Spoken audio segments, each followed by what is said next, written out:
For joining me today, Don. Good to see you again. Corey, it's a pleasure. Yes. We've worked together before on other projects, and it's good to be here to talk to you about this. Yes, well, and this is certainly one you're, professionally inclined towards. You put a lifetime into this. Maybe, in a nutshell, if you just want to start on what your initiative has been lately. I mean, people know there's a crisis, but you're working towards a solution. So, we'll work onto that. I've already set up the problem. Right. So you're correct.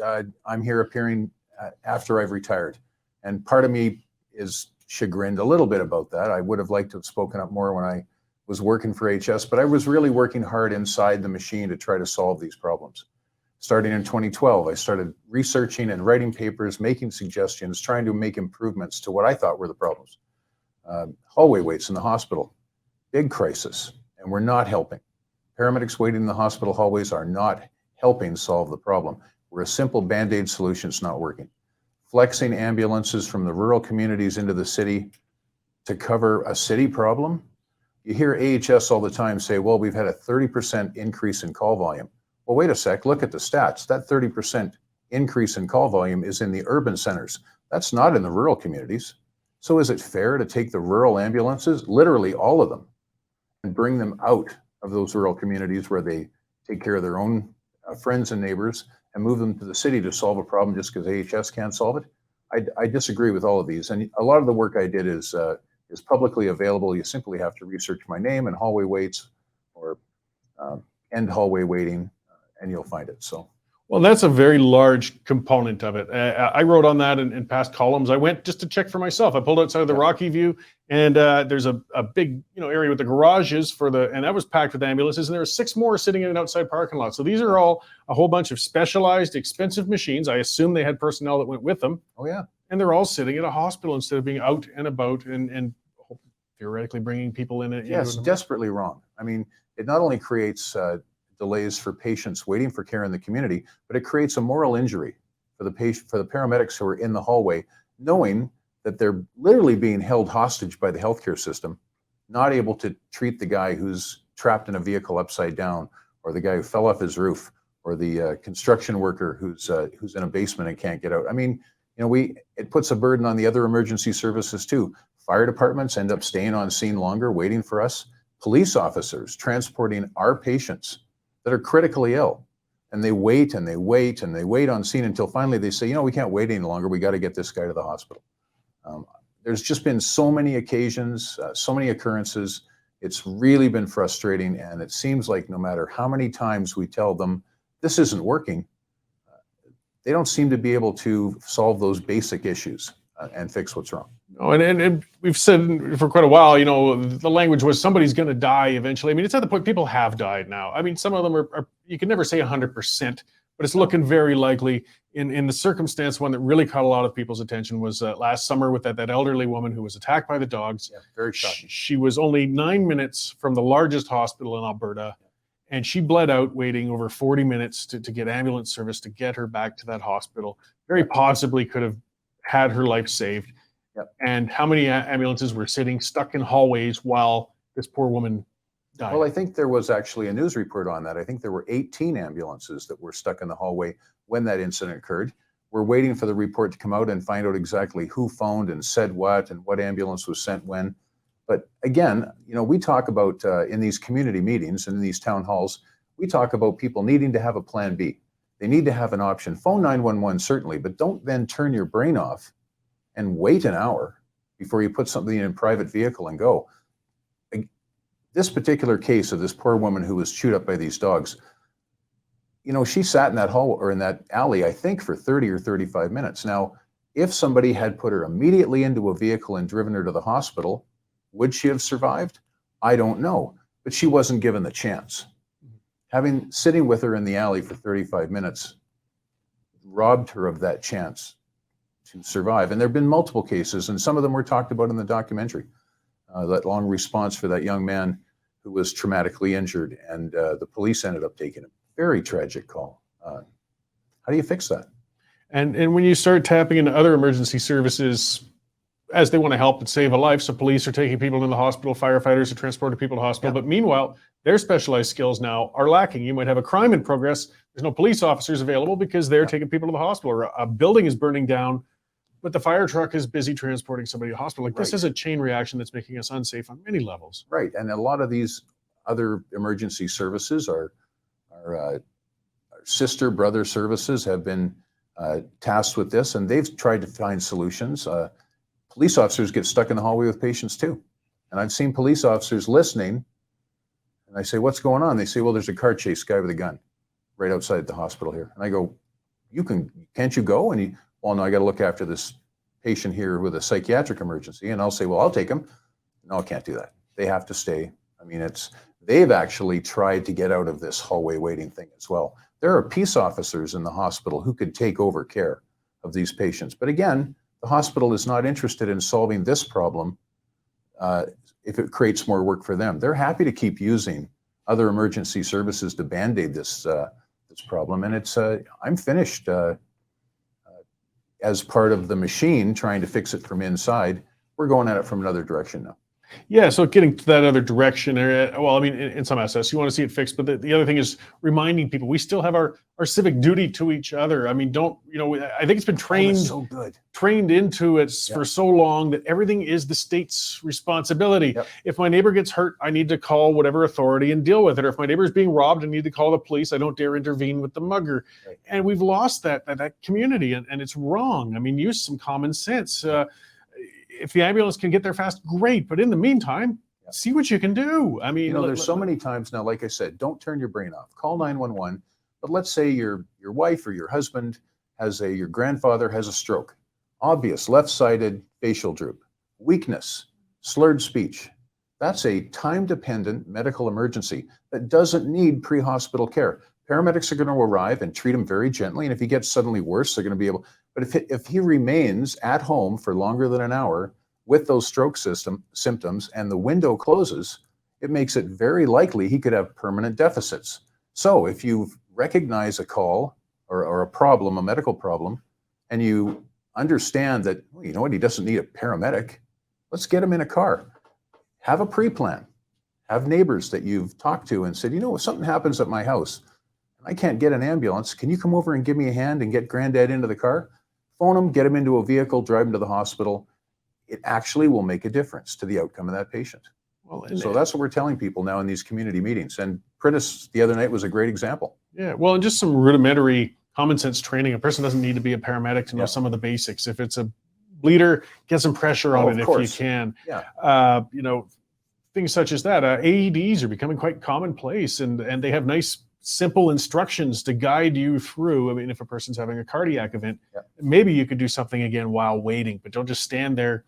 Boy, I wish it would get here sooner. Yeah, so we're recommending in these town hall meetings and these community association meetings, get trained, form a local citizen action group. And we've got 18 of them now in Southern Alberta, groups of citizens in these different towns who understand a little better now what the problem really is. I mean, they've always wondered, they heard about, these long response times and there's not an ambulance in town. They couldn't figure out why. Well, we spend hours talking about that and discussing why. And we connect them with other people who understand it, and they bring in guest speakers, and they align themselves with first aid training organizations that come in and train everybody in first aid and CPR.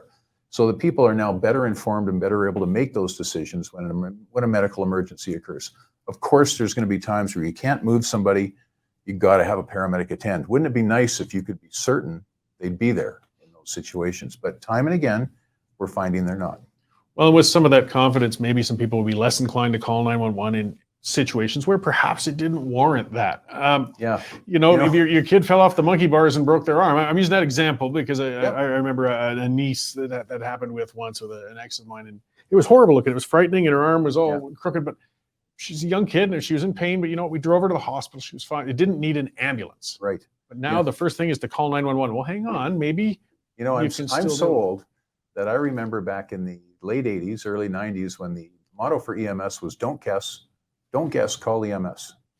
And now we're telling people, maybe take a few minutes and just try and figure out if you really do need an ambulance. Studies show, and I've done a lot of research and training in dispatch, so I understand how dispatch works. Studies show that people in a critical medical emergency still spend 1 or 2 minutes running around trying to solve the problem themselves. Grandpa chokes at the dinner table. Grandpa, are you okay? Are you okay? Can you breathe? Hey, somebody, come here.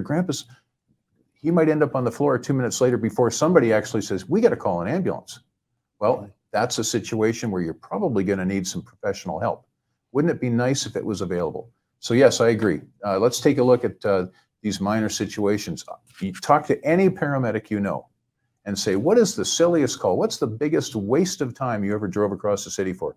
They'll have 10 stories of people who called for completely inappropriate things. So. Yeah, it's difficult. Again, I mean, with confidence and judgment is the main thing. I mean, we also don't want people, hey, you know, you're 55 years old and you've got a heavy duty chest pain coming on, your arm's numb. You'll be fine. Call somebody to help out. Of course. But, you know, again, if you've had a little bit of training time to think about, or even a pre-plan in your head, maybe you're more prepared to ration that through and realize, no, this is really an emergency. I better call somebody. Yep. Again, I talk to people, so many people every day who say, I had no idea it was this bad. And you know, because you've written about this problem for years. And I've tried to speak about it and get it on the radar. But again, everybody's afraid to talk about it who works in AHS. And other people who even have a bad experience with EMS, they just want to forget it ever happened. Well, it's personal. They don't want to continue. They don't want to make, you know, because it sounds like maybe they made a mistake. And look at that dog bite call. They've still got people who are concerned, being told, well, maybe it didn't sound, you know, worried enough. Scream and panic enough on the phone. That's not her job. You know, that's the dispatcher's job to figure that out. So. Yeah, so part of your approach is twofold. You know, it's letting people know, hey, you can take care of yourselves, but at the same time, you also want to advocate because we've got something that's broken. And something has come up a couple of times. Somebody also brought up the Friends of Medicare and pointing out, anybody who dares challenge the status quo, you are going to get the unions, you're going to get the AHS establishment, they're going to come down on you. They're going to say, oh, you want to ruin healthcare, you want to tear down our universality. We've heard all this. The usual arguments against it, but how can we push back? How can we get our politicians the courage to say, yes, we have to change this system. It's not working. Okay, so recognizing that healthcare starts in your community and reading relevant news articles. Sean Watley produced a really good article a couple of weeks ago. He talked about healthcare is not a right, it's an obligation. And I encourage everybody to find that article by Sean and read about, change your perspective about what healthcare is. And recognize that your family, your loved ones, their access to healthcare is up to you. I wouldn't go to a hospital right now. I wouldn't, and I tell my friends, don't go without an advocate. Make sure you have somebody there who can walk you through it. But for the most part, we just try to inform people. We're not trying to blame anybody, although believe me, you know, the blame belongs on the big machine, right? That refuses to change and lies. They don't tell the truth. And we've caught them in lies time and again.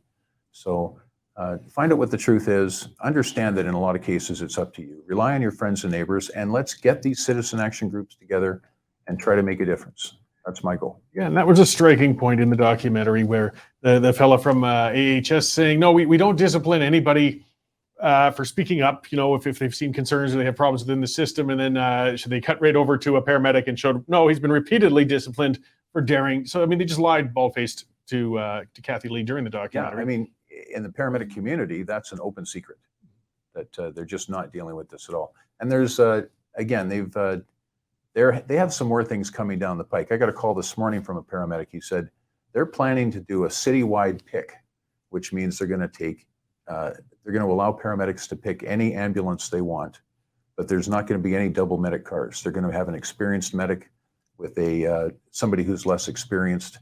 And I can see the point of that, but what they're also going to do is they're going to break up some really good partnerships. There's groups of paramedics out there, you know, partners who've been partners for a long time. They work well together, they do good work. And the fact that this system is so bad right now, we have so many people off on physical and mental health leave. The idea that you're going to break up working partnerships in order to spread out resources even thinner than they already are, that's not the answer. Breaking up these partnerships, single medic trucks, is not the answer.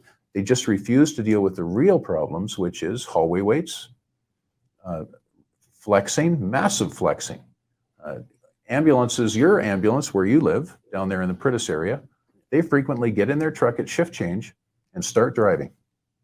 And if they're not doing calls, they're moving to cover from one area to the other. And they'll do that for 12 hours. In Calgary. In Pritis, Calgary. yeah. Well, yeah. And we talked about solutions at that community meeting the other night. Yeah, and there was FOIPs done by a paramedic showing the information, and Pritis was striking because we have our own little ambulance. We have it's an ambulance. It's a fully stocked one. We're in our little community. that still has a lot of people there and needs and services, and over 1,500 calls in a year of that ambulance to Calgary. Yeah. And not a single one in Prentice last year. Well, there was one the year before. I don't want to go into that right? one. But, so an ambulance that does 1,500 calls in total everywhere but in its own backyard. yeah, Prentice, I think, is probably the most abused ambulance in Alberta. And maybe I pissed somebody. yeah, it's personal. So the blame goes around. Right? But there were crews that used to love to work in Prentice. And now the reason Prentice was out of service on Monday night, I heard one of the medics quit. Literally said, I can't do this anymore on this truck. It's too much. Yeah, and I got that message from you. And I whipped up there and had a look, because it's a nice big building and it's all lit. And sure enough, I took a picture, but it didn't really explain a lot. But you could see the 2 fire trucks, and here's this ambulance sitting there, dark, nobody in the building. No personal vehicles outside. So it's not even serving Calgary at this point. Yeah, it's there's nobody just there. wasted. Yeah. And as you said, there's part of the other problem with these partnerships. They can't form, they can't develop if we have such a high turnover. In an area like Prentice, that's rural. You need to know your way around. It's a different skill set in a rural area as well. You want to get somebody from downtown Calgary driving around in the dark in the middle of the night when they signed up to work in Calgary. Yeah, there's different local challenges. Interesting comment at that meeting. You remember the one person who attended suggested, Casey, I think. said, what's the business case for having an ambulance for this few number of calls? I said, that's a really good point. Because right now, HS doesn't offer an option other than an ambulance with 2 paramedics that are owned literally by the central government, that they have to go wherever they're told. But just imagine if you had an ambulance with 1 paramedic in it that was an AHS paramedic, and you had a corps of volunteers who worked at normal jobs lived in Prentice, and each signed up to do shifts to drive the ambulance and be a partner, and they could get some medical training. They'd have a class 4 license so they could drive the ambulance, and they'd be excited to go. That would immediately cut your wages in half. Not only that, but it would also keep your ambulance in your community, because there's no way those volunteers would put up with being sent to Calgary for 12 hours. No. It's a brilliant idea. It would keep your truck there. And that's how I started. Yeah, Don't forget that I walked into the ambulance station in High River 40 years ago and said, hey, I hear you need some help. And they said, yeah, if you had a class 4, you could start tonight. I said, well. And there's people who will do it. Like the volunteer force for the firefighters is huge in Prentice. There's a whole bunch of them. They enjoy it, and they're trained, and it's a social thing, and they like contributing to the community and getting out and dedicating some time. And likewise with the paramedic, if that opportunity is there, I got to admit, you know what? I've got a class 4. I could update some first aid credentials. I'm home a lot in evenings. I could say, yeah, this many hours a week. You know what? If you get a call, I could drive that while you. And when you mention fire, there's a striking difference in the teamwork and the camaraderie and the leadership and the sense of belonging that fire services have that EMS no longer has. Every paramedic I talk to feels disconnected. They never see their supervisor. They're run off their feet. They feel like they don't get any support. And let's face it, our leadership, we saw a graphic example of that in that documentary. It's abysmal. Well, and it doesn't matter what trade you're in. If you're demoralized, you're not going to do a good job. Exactly. If and the burnout, the PTSD, the frustration, we're suffering from this. And, it's just drives me nuts. As I said, I've been writing about this for years. And, we see this, the great thing with instant traffic. I can see which columns hit it out of the park and which don't. And EMS wants to do okay, but people pay attention. This should be grabbing your eye. Your elderly aunt could die because of this. You might, when you fall down, putting up Christmas lights like this. These are warning signals, folks. I mean, it's going to get worse. And it really is a metaphor for a lot of other things that are wrong in our society. This is people taking care of each other. This is an ambulance service that literally 15 years ago was a premier ambulance service. We were in the top 5% in North America. We held great conferences. Our advanced life support teams would compete in other countries, and they would do very well. We were the top trained, top motivated, top managed ambulance service, I think, in the whole country. And now 15 years later, look where we are. We have a giant central control that manages everything, long response times, patients unable to get to care. It's really frustrating, but it can be fixed. Yeah. Well, and speaking of also workarounds and things, it's funny with the timing. Marilyn, one of our commenters there, Wilton, says High Level had a volunteer ambulance service for many years. And just recently, High Level has come up with something that's a workaround. It sucks that they have to do a workaround, but at least it's a working one. And it's brilliant. Yeah. So maybe if you want to explain that. I mean, we've heard a lot of Airdrie, Vulcan, even Calgary. Fire trucks, fire crews show up and say, jeepers, this guy's really sick. We got to go to the hospital. They'll phone a doctor. They'll say, we can't wait. The doctor online will say, go. Take him to the hospital in the fire truck. What High Level did is they bought a vehicle, a mobile rescue unit. Let's call it that, an MRU. Can't call it an ambulance because in Alberta it's illegal to call it an ambulance unless it's licensed by the, but they put fire rescue on the side of this ambulance looking vehicle. And now they drive that to medical calls. They use it as a base to, you know, somebody's lying in a ditch, they'll pick them up and they'll put them in this fire rescue unit on the cot, on the stretcher to keep them warm. And then let's face it, if the ambulance isn't coming, they'll phone the doctor and say, look, this guy's sick, we got to go. And they will take him to the hospital. I think a lot of ambulance or a lot of fire services are going to mimic that. They're going to start driving these fire rescue mobile response units to these medical calls. Well, it's a great looking truck, that one too. I mean, it's a tough looking thing. High Level has special challenges. I mean, they could be running out to Zama or Assumption or Fort Vermilion. And I've worked a lot up there. And I mean, there's some people working in high risk environments, some strong weather conditions and isolated areas. So you need some pretty well-trained people to get out there. A lot of those industrial sites that take care of their people, they actually have better service than some of the small towns in southern Alberta. And again, you've seen in the news, Vulcan, it's not Claresholm, it's Coaldale. Coaldale has made it public that they want their ambulance service back. They want control of their ambulance service in their community. So just to remind everyone, we had all that. It wasn't, what, 2009 was it, when the Stelmach government said, okay, that's it. We're going to centralize this under AHS. Before that, all the communities had their own and maintained their own. I mean, it was a solution looking for a problem, and they created a problem. And to be fair, a lot of those small communities wanted AHS to take over, figuring they'd get better funding and get better trained staff. A lot of those smaller communities had mom and pop ambulance services. There were some really Cadillac services like Highwood, High River and District Ambulance. They did terrific work. There were some fire-based services in Lethbridge and Red Deer and Fort Macleod that also did terrific work. So again, some of them saw an opportunity. Don't forget that as soon as Calgary gave up the ambulance service to the province, they stuck several $1 million in operating expenses back into their jeans that they didn't have to spend to prop that ambulance service up every year. Yeah, it's not only that, but then they started charging AHS for the space they were taking up in the local fire stations. Oh yeah, it's all about money, it's all about power, it's all about control. It always comes to that in the end. Yep. So before I let you go, I see you got your card here for your activism with the end hallway waiting. I don't know if you'd... You know, I have to laugh. And you can show this if you want. Yeah, or if you want to hold that up, I could. Let's see here, folks. You can see it. It's a postcard size. I guess it's a little small for the camera. And hallway meeting. So when I traveled and spoke back in 2016, 2017, I used to hand out this card and it says, end hospital hallway waiting. Paramedics don't belong in hospital hallways.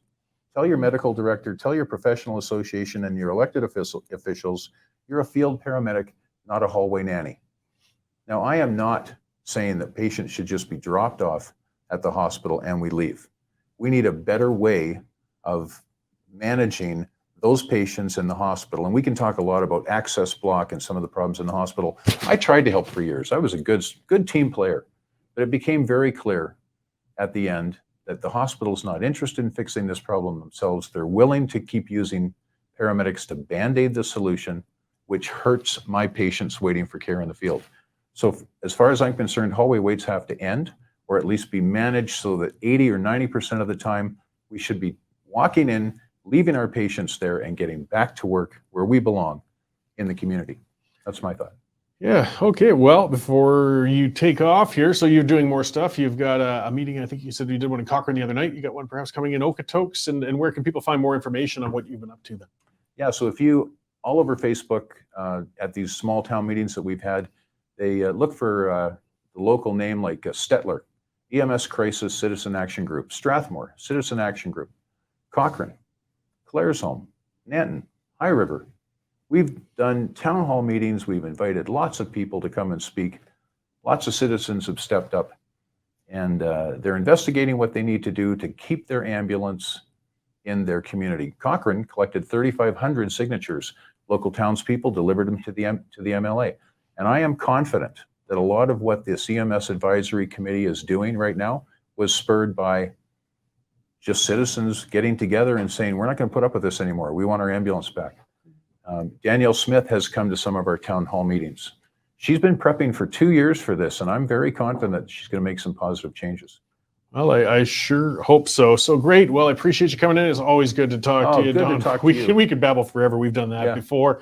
So it's great though to see some action. We're seeing in a time of transition and some changes at Smith's in. She's got her other challenges, but she wants to take this on. So hopefully, And we're all willing to help. You know, paramedics, if you just let them go and put them to work, they'll light up. that's We're what they very want to independent do. I people. mean, That's what we want to do. if you wanted easy money, you'd have gone into the oil field. Well, I wouldn't say easy. That's a separate issue. Yeah. Don't want to knock the oil, but either way, it's certainly a calling, not a Really good seeing you, Corey. Yeah, all right. Well, thanks, Don. And anybody else, if you're looking for info, yes, look up Don Sharpe or look at those Facebook groups or even email me and I'll see if I can hook you up. And hey, if you don't have a group in your area yet, start one up. Let me know. I'll All be right. right out. Thanks, Don. Okay, thank you. Alberta Prosperity Project is dedicated to protecting Alberta's world-class energy sector and has invited Alex Epstein, American author of the best-selling new book, Fossil Future, to speak on the importance of fossil fuels and the vital role they play in our economy. Join us on Friday, October 28th at the Westin Calgary Airport for Beef and Beer with Alex Epstein. You will not want to miss this. Buy your tickets at www.albertaprosperityevents.com today. You can become a Western Standard member for just $10 a month or $99 a year for unlimited access.